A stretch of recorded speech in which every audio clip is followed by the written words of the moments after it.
to Aubrey. He managed to pick up on one track, like I said, that we missed.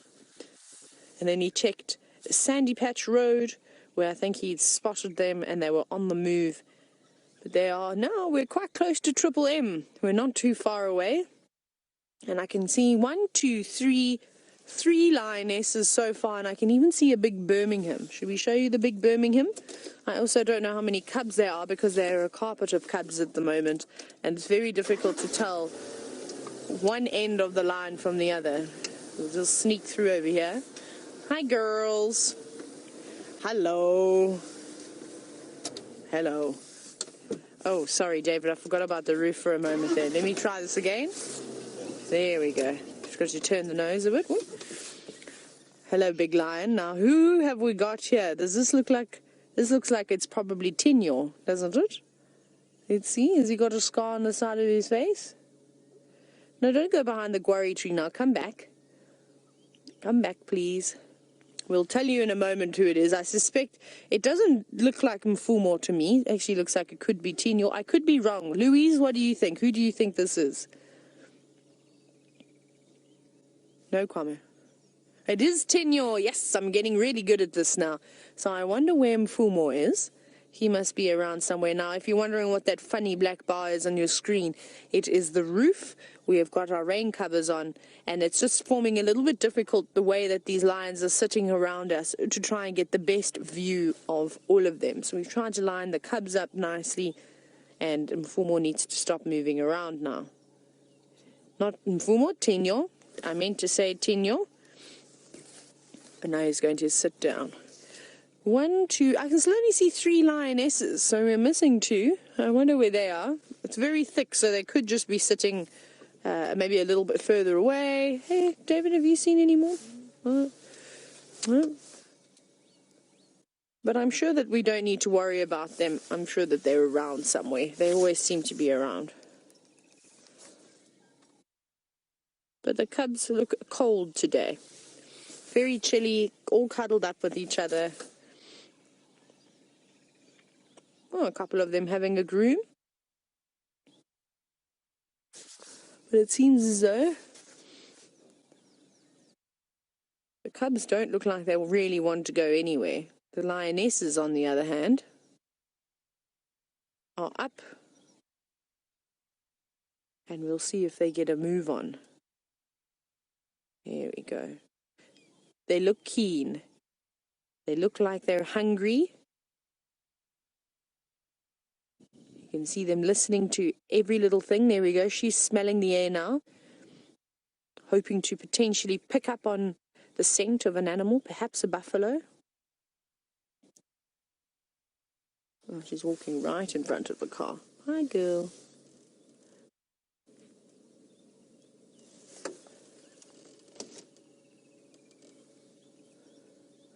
Gonna go and greet.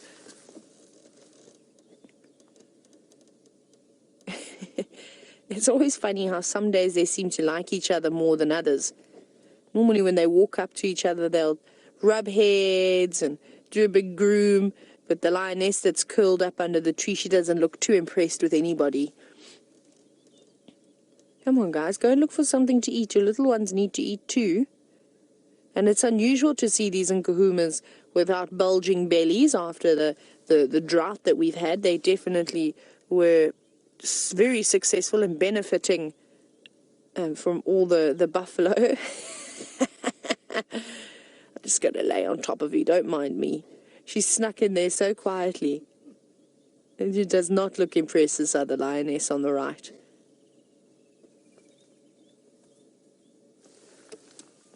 Oh. Now?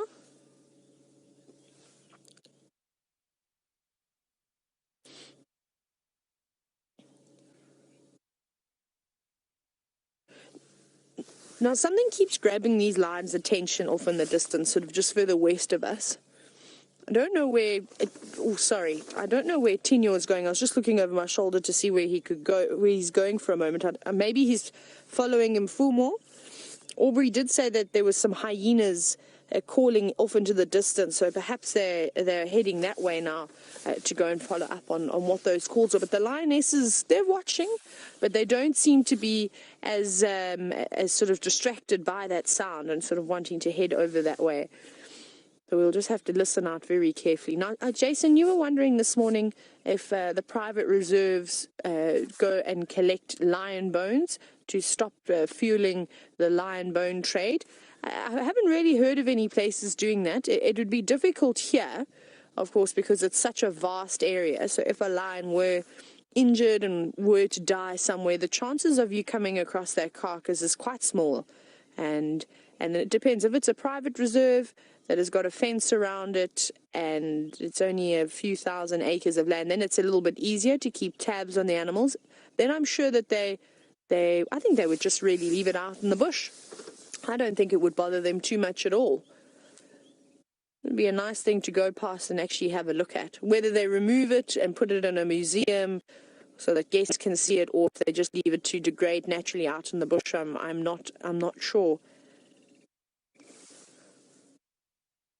I'm so sorry. I'm going to sit just quietly every now and then. I just want to listen, because whatever is happening far away in the distance, which obviously makes it difficult for us as humans to hear, because our hearing is nowhere near as sensitive as a lion's. No, now I can just hear a Levalence cuckoo. Right, it seems as though the leopards have decided to pop back out again. Let's go back across to Evia. Sadly, nothing prevailed. The male lions have disappeared. So we're back with the trusty Nkuhumas, who we can always count on giving us a fantastic sighting. And isn't that just so adorable? And that's what siblings are for out here, is that you keep each other warm, you play with each other, but also when you can be a sibling's pillow, which you can see is what's happening right now. And I still haven't been able to count how many cubs are here. And it looks like there could be 6 little bodies all curled up together. I can definitely count 1, 2, 3, 4, 5. Yes, I'm almost certain that all 6 of them are here. I think they're just all cuddled up. It's quite difficult. I can clearly see how many? 1, 2, 3, 4, 5. I can definitely see 5, 6. There we go. There's a 6th little head popping up at the back. You can see them all listening. That's because it sounded like some babblers just flew past and they caught those little cubs' attention. But I still don't know where the other 2 lionesses are. This is still a mystery. Maybe they're nearby. Maybe that's what's causing all of the commotion. I think we can go forward a little bit and we'll see if we can get a better view of the adults.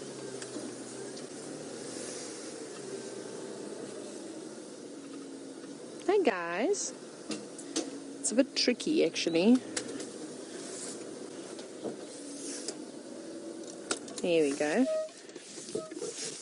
And like we said, the wind is now picking up, and it seems as though they're going to settle in for the morning. They don't look like they're going to get up and chase after the male lion and see what all the commotion is about. Maybe the other 2 lions are already across with Nkuhuma. Perhaps they've made a kill somewhere, because that could be a possibility. They're definitely on their way back sort of southwest now. I don't think that they're going to turn around and come back north. So I think either this afternoon, if it stays nice and cool and overcast like it is at the moment, it could potentially keep moving. They might just have a little rest now, and then they might get on their way and start moving away from this area.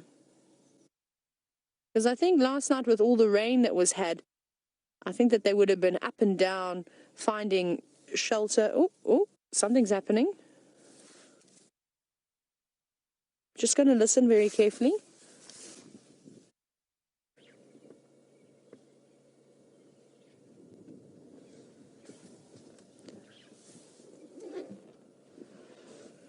Like I said, I can't hear anything, but their hearing is way better than ours.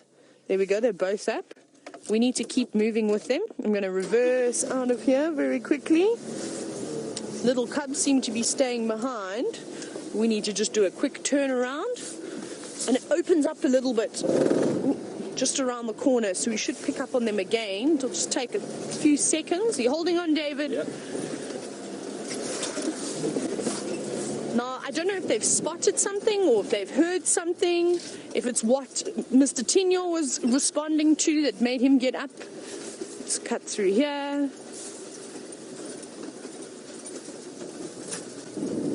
When we go through here, we just want to be a little careful. There you can see them, just in the distance.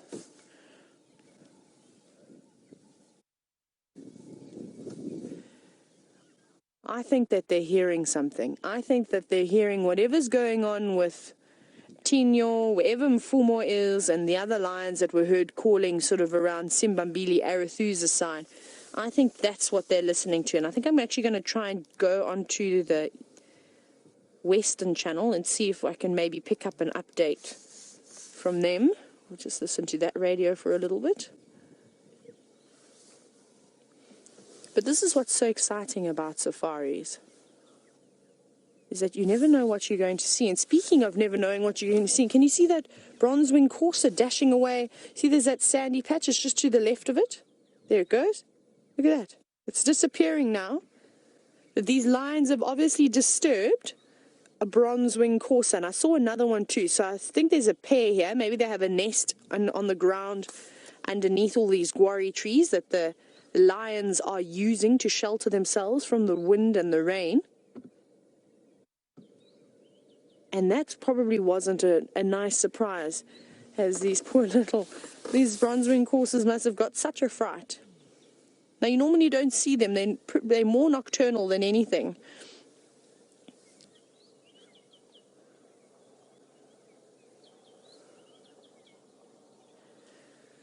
Now, speaking about these cats being able to hear very well, and we did hear some hyenas earlier. We saw lots of hyena footprints while we were in Arathusa. Turtle Trekken, you were actually asking if the lions would go after the hyenas. They might. It depends how many hyenas there would be. The lionesses wouldn't be too bothered by them unless they were coming towards their cubs, or if they were on a kill, they might try and chase them off. But if there was a male lion around, if Tinyo was still around and the hyenas came through, he would make a concerted effort to chase them away and try and catch one and kill one if he could. And of course, hyenas and lions are eternal enemies, and they are constantly battling it out as to who is the top predator out here in Africa. But of course, the lions are stronger, and they, of course, are able to overwhelm clans of hyena. I did watch an exceptional documentary, though. It popped up, I think it popped up on Facebook or something like that. I've forgotten now. And basically it looked like it was in it was in Kenya. There was a lot of water around, a lot of sort of wetland areas, and it was a whole clan of hyenas. There must have been about 30 of them. And they sort of singled out 2 lionesses, and it was just too much for those lionesses, and they were really getting battled, sort of battered up. So they made a run for the water, and they almost submerged themselves completely in water, and those hyenas were persistent, and they kept on coming and coming. And the rest of the pride lions actually just stood and watched. And I think that they thought, oh, it might be close. We've got youngsters, might be a little bit outnumbered here. And they left 2 lionesses to sort of fend for themselves. So you've got to be careful with hyena. They're still keen, they're still listening, but they're not sort of jumping up and racing off and as interested as they were just a couple of moments ago. So that's what makes me think that they're responding to sound.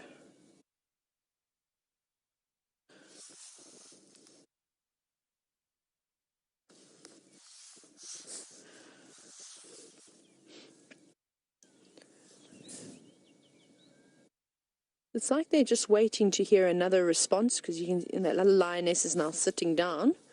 Now, Michael, you were wondering if I thought that maybe the Birminghams, one of the Birminghams had stumbled across the Tsalalas and are maybe sort of giving the young males that are in the Tsalala pride now a run for their money. And possibly, even maybe it's a dispute between them and the Majingulans. You know, we don't really, or the Matimbas, whoever may be up here, the different male lions are constantly coming through. And remember, because there's not a lot of herds of buffalo around at the moment, the lions are also moving around quite a bit, more than what we see them doing in the winter months. And when something like this happens, it means that they are going to move further and further into each other's territories in search of food. So that could be exactly what's happening at the moment, is that maybe they have found someone. But I haven't heard anything yet on the Western Channel. I'm still listening.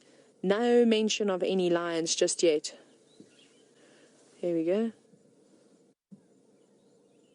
No, they're all still talking. They're still trying to track them down. They've just got Tinyo's footprints going up and down over my vehicle tracks.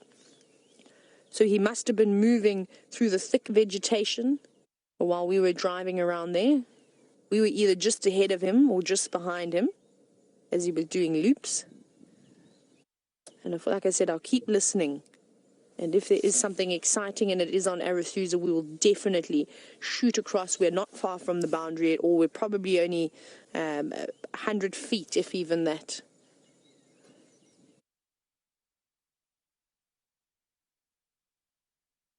But now they seem to be a little bit more relaxed.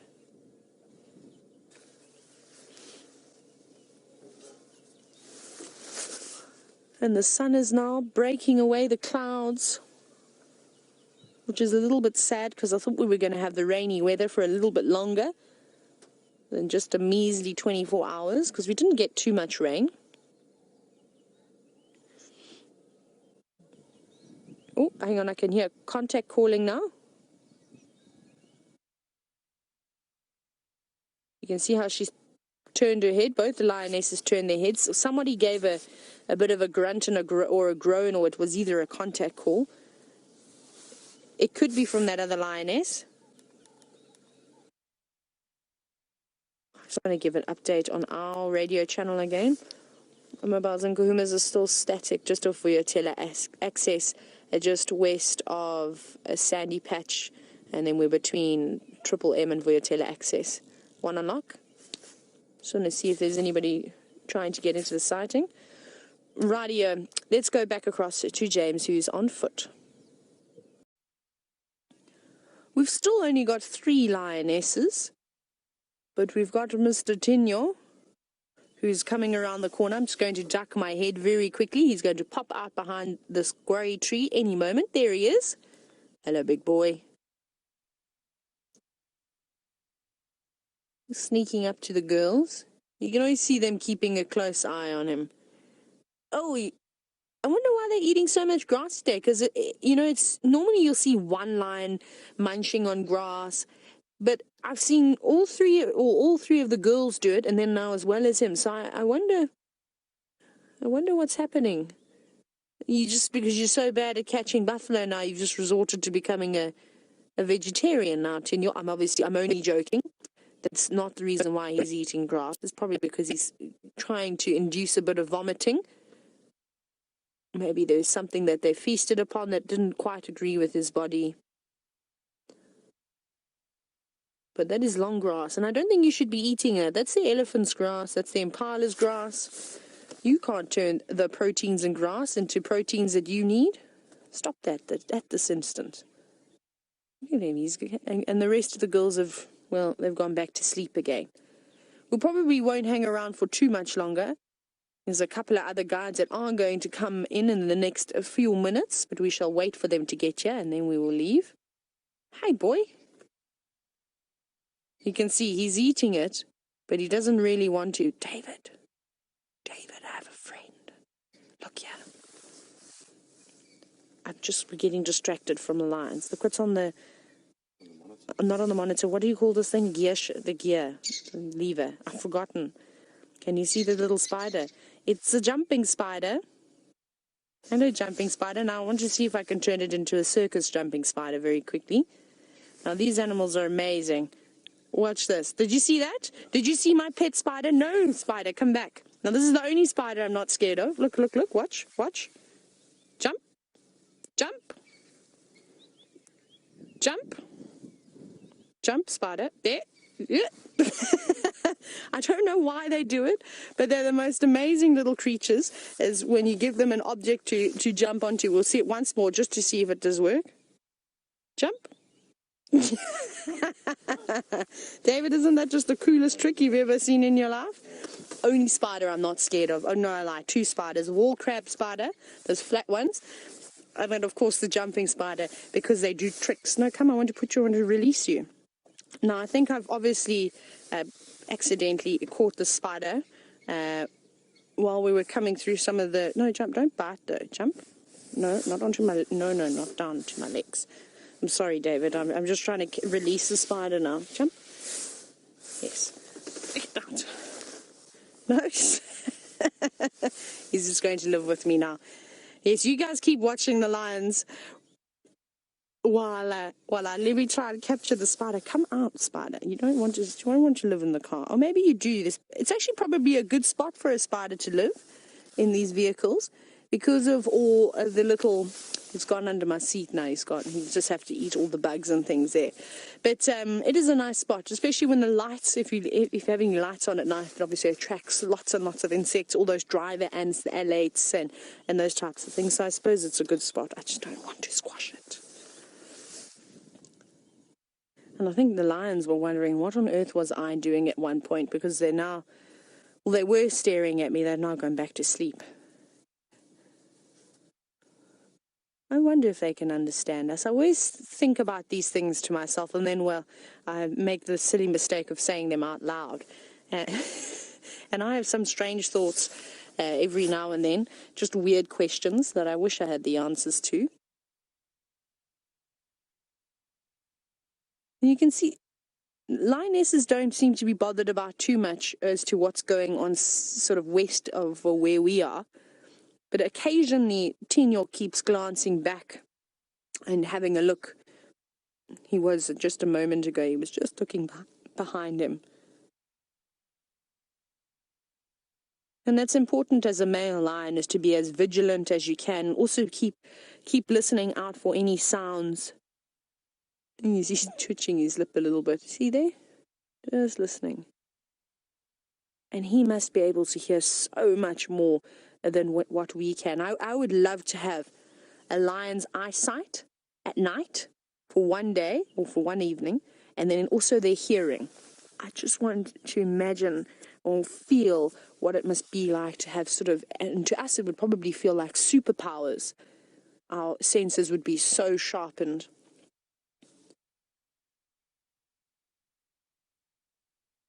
And I can promise you, I'm sitting here trying to listen. It is dead quiet.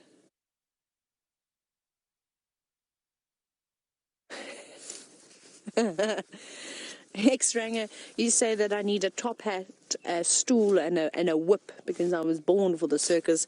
Unfortunately, my spider training skills, that's really as far as they can go. I can make a jumping spider jump from one hand to the other, and that's really where they start and stop. I'm no good at spinning plates on my fingers. I don't know how well I do at tightrope walking. David, I reckon if you got the whip out, though, you could probably get me and maybe anybody to jump through a hoop of fire. Yeah, sure. But we won't, because it's dangerous. It's safety first. Oh, and there she is, plonked herself back down. I think they might move it in a bit, though, because the sun has now poked through the dark cloud that it was initially hiding behind, and it's now shining on the lions. We can see it's getting her back legs, but the other lions come off to go out. Okay, I've got rid of the spider now. I threw it outside. Well, it jumped off of my hand outside, but you can see occasionally those strong rays of sun keep illuminating the lions, and I think it actually might feel quite pleasant. But as the day goes on, here we go. Oh, thank you, lion. You can understand me. There we go. She can understand English because I just said that they were going to move because of the sun. And off she goes. Thank you. It's always wonderful when things like this go right. Otherwise, it's like they just like to make a fool of you and to normally do complete opposite things. But it's funny to see, though, that these lions, compared to the cubs, are not cold. Now, Heidi, just before I get to your question, look at all of these little cubs. It's like they're freezing. You'd swear that it was below zero. Look at them all cuddled up together, whereas the lionesses, they've all spread out. They don't seem to be too cold at all. Now, sorry, Heidi. Heidi, good morning to you. Heidi, you're wondering, why aren't the lions scared of the vehicles? It's just because we've been interacting with them for such a long time. You can see the cubs now twitching their heads. And they obviously still show a little bit of interest to the vehicles, but not much. Just sort of to the point that when we drive in, they lift their heads up and they twitch their ears around. But then they go back to sleep again. And the adults, of course, they've been around vehicles for many, many years now. And we've been interacting with them for the last 30 years ago or so. We're going to have to move out now because there's a couple of other vehicles that would like to come in. I'm going to just see if I can give Rexon a bit of space. It is a very tight spot here. And I think we've spent quite a great deal of time with them. So we're going to say goodbye to these Nkuhumas and we're going to leave them in the hands of the other guides. And hopefully we'll be able to follow up on them again a little bit later this afternoon. Now, I think we're going to go back across to James. And I wonder if he's got any other small things to show you.